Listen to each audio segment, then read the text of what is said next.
Welcome to our channel. Today we how to download SketchUp model to web UI preview templates, full guide step by step clearly. Open your web browser and navigate to the SketchUp website. Log into your SketchUp account using your credentials. Once logged in, access the 3D warehouse from the main menu. In the 3D warehouse, use the search bar to find the specific model you wish to download. Select the desired model from the search results to open its detail page. On the Models page, locate the Download button. Click the Download button to reveal the available format options. Choose the format compatible with your preferred SketchUp version.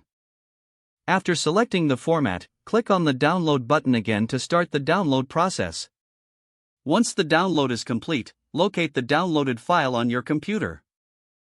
Open SketchUp and create a new project or open an existing one. Go to the File menu and select Import. In the Import dialog, navigate to the location of your downloaded file. Select the file and click Open to import the model into your project. The downloaded model will appear in your SketchUp workspace. You may need to adjust the model's scale or position for proper integration.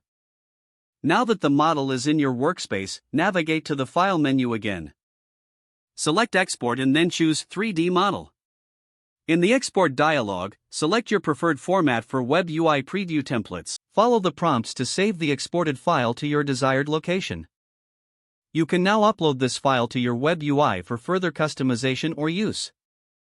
Review the uploaded model in your web UI to ensure it displays correctly. Congratulations! You have successfully downloaded and integrated a SketchUp model into your web UI preview templates.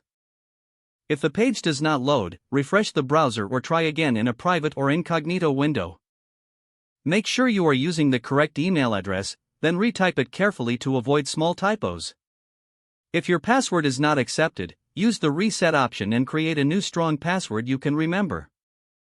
Check your spam folder for verification or security emails, then complete any requested confirmation steps. Enable two-factor authentication if available to improve account security and reduce unauthorized access risk. After signing in, review your profile details so your contact information and settings are accurate and current. Don't forget to like this video and subscribe to our channel for more step-by-step tech guides.